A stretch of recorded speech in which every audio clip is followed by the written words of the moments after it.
pada tahun 1693 itu ada ulama kita yang juga pejuang, yang berjuangnya itu bersama-sama Sultan Ageng Tirtayasa dari Banten, namanya Syekh Yusuf Al-Makassari, itu dibuang oleh Belanda ke Cape Town, tiba di Tanjung Harapan pada bulan Juni 1693.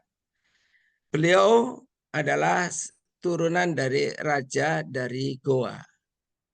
Dari Goa, ayahnya itu mengirim beliau pada masa muda sekolah keagamaan ke Timur Tengah, ke berbagai antara lain ya ke Arab Saudi, ke Yaman, ke Irak sampai sekitar 20 tahun.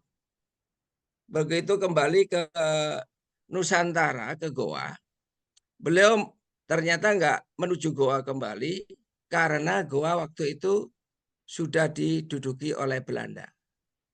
Jadi Syekh Yusuf Al-Makassari memutuskan ke Banten dan bergabung dengan Sultan Ageng Tirtayasa untuk melawan Belanda. Ya. Jadi beliau itu waktu di posisinya di Banten sendiri, beliau itu dijadikan anak mantu lah istilahnya oleh Sultan Ageng Tirtayasa. Dan beliau diangkat sebagai kepala pengadilan agama di situ.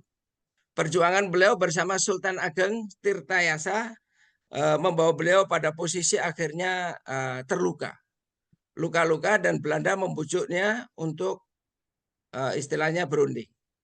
Akhirnya lah Syekh Yusuf Al-Makassari mau menerima berunding, tapi kemudian ditangkap. Beliau di penjara di Batavia sementara, kemudian langsung dibuang ke Sri Lanka. Nah, buang ke Sri Lanka sekitar 10 tahun di Sri Lanka. Ternyata pengaruh beliau masih sangat besar karena para jemaah haji dari berbagai negara yang singgah ke sana masih berkomunikasi secara aktif dengan Syekh Yusuf Al-Makassari. Pengaruh beliau yang begitu besar, akhirnya beliau dibuang ke ke Cape Town ya, ke Afrika Selatan sini. Itu tiba yang seperti yang kami sampaikan pada Juni 1693. Beliau tiba di sini bersama keluarganya dan 49 pengikut termasuk murid-murid beliau. Nah, di antara muridnya mungkin ada yang dari Banten karena terbukti pada sampai sekarang ada keahlian silat atau kedikjayaan dari Banten yang diwarisi. Kalau di Banten ada debus, maka di sini ada ratib. Dan itu diyakini diajarkan oleh salah satu murid dari Tuan Guru. Nah, Tuan Guru tiba tahun 1693, tiba di tanah yang disebut atau distrik namanya Zandvliet.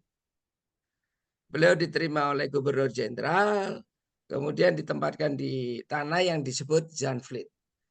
Beliau kemudian ternyata bisa menginspirasi, membangun dan menyebarkan Islam, membangun semangat, motivasi untuk memperjuangkan kemerdekaan, memperjuangkan keadilan, memperjuangkan kesetaraan.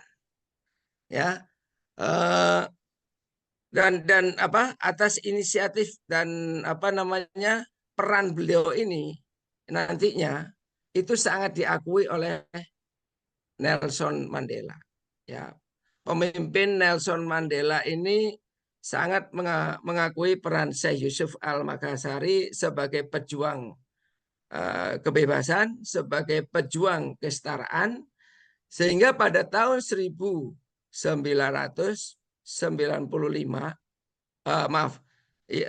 Tahun 2005 itu beliau dinobatkan sebagai pahlawan nasional Afrika Selatan, ya, oleh Presiden Oliver Reginald Tambo. Sementara pemerintah kita atas jasa beliau dalam berjuang bersama Sultan Ageng Tirtayasa itu menganugerahkan ke beliau sebagai pahlawan nasional juga pada tahun 1995. Jadi beliau adalah pahlawan nasional dari Indonesia dan pahlawan nasional dari Afrika Selatan.